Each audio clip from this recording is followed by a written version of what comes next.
सोचो, एक अंधेरी रात एक ट्रेन जो टाइम पर चल रही थी और उसके अंदर लाखों पाउंड्स कैश, ना कोई गन शॉट ना कोई एक्सप्लोजन। फिर भी ब्रिटेन का सबसे बड़ा क्राइम और सबसे शॉकिंग बात ये है, ये लूट सिर्फ पैसों की नहीं थी, ये लूट सिस्टम की थी। साथ ही एक ऐसी कहानी शुरू हो जो आज भी दुनिया के सबसे लेजेंडरी क्राइम्स में गिनी जाती है, the great train robbery 1963। 1960s का ब्रिटेन एक डिसिप्लिन नेशन। ट्रेन टाइम पर चलती थी, बैंक्स पर ब्लाइंड ट्रस्ट होता था। हर हफ्ते रॉयल मेल ट्रेन स्कॉटलैंड से लंदन जाती थी। इस ट्रेन में सिर्फ लेटर्स नहीं होते थे, इसमें होता था बैंक का कैश, पुराने नोट्स जो क्वाइटली सर्कुलेशन से हटाए जा रहे थे। सिक्योरिटी सिंपल थी क्योंकि किसी ने कभी सोचा ही नहीं था कि कोई ट्रेन को भी लूट सकता है, पर कुछ लोग सिस्टम से ज्यादा तेज सोच रहे थे। लंदन के अंडरवर्ल्ड में एक नाम क्वाइटली उभर रहा था, ब्रूस रेनॉल्ड्स।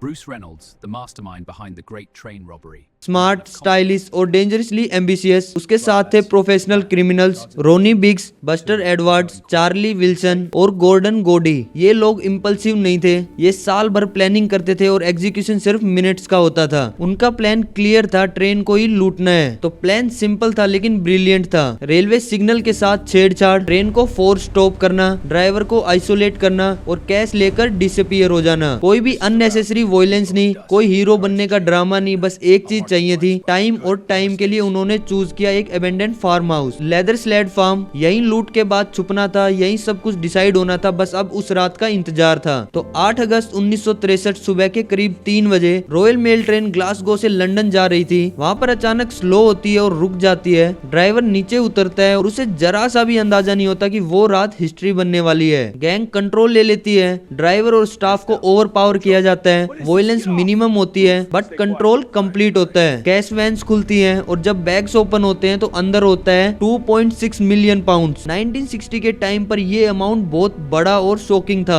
सिर्फ 30 मिनट्स, ना पुलिस ना अलार्म ना चेज, इतना पैसा होता है कि गैंग का प्लान ही हैवी पड़ जाता है। वेट ज्यादा, टाइम कम, फिर भी ट्रेन छोड़ दी जाती है और क्रिमिनल्स अंधेरे में गायब हो जाते हैं। सुबह ब्रिटेन उठता है और हर न्यूज़पेपर एक ही चीज चिल्ला रहा होता है, सब कुछ परफेक्ट लग रहा था पर एक छोटी सी गलती सब कुछ बदल देती है। लेदर स्लेड फार्म पर गैंग रिलैक्स करती है, म्यूजिक, ड्रिंक्स और सबसे बड़ी मिस्टेक मोनोप्ले गेम। जब पुलिस फार्म तक पहुंचती है, फिंगरप्रिंट हर जगह होते हैं, एक एक करके रोबर्स पकड़े जाते हैं, कैश का ज्यादा हिस्सा रिकवर हो जाता है, ब्रूस रेनॉल्ड्स भाग जाता है, रोनी बिग्सबी पर ज्यादा दूर नहीं। कोर्ट एग्जाम्पल बनाना चाहता था। सेंटेंसेस ब्रूटल होती हैं, 20-25 यहाँ तक की 30 साल की जेल। ब्रिटेन एकदम शॉक्ड था क्योंकि ये क्रिमिनल्स वॉयलेंट नहीं थे, फिर भी पनिशमेंट रूथलेस थी। रोनी बिग्स जेल से भाग जाता है, ब्राजील पहुंचता है और धीरे धीरे क्राइम से ज्यादा लेजेंड बन जाता है। मूवीज बनती हैं, बुक्स लिखी जाती हैं, सॉन्ग्स तक बन जाते हैं, पर सच ये है ज्यादातर रोबर्स ना पैसा एंजॉय कर पाए ना ही आजादी। द ग्रेट ट्रेन रॉबरी हमें एक बात सिखाती है, परफेक्ट क्राइम सिर्फ कहानियों में होता है, रियल दुनिया में हर प्लान के पीछे एक छोटी सी गलती होती है। 1963 की वो रात ब्रिटेन आज तक भूल नहीं पाया क्योंकि ये सिर्फ एक लूट नहीं थी, ये सिस्टम के अगेंस्ट एक चैलेंज था और शायद इसीलिए द ग्रेट ट्रेन रॉबरी आज भी ऑल टाइम लेजेंड है। तो भाई यही था इस वीडियो में। अगर आपको वीडियो अच्छी लगी हो तो वीडियो को लाइक कर देना और आपने अगर अभी तक चैनल को सब्सक्राइब नहीं किया है तो चैनल को सब्सक्राइब कर देना।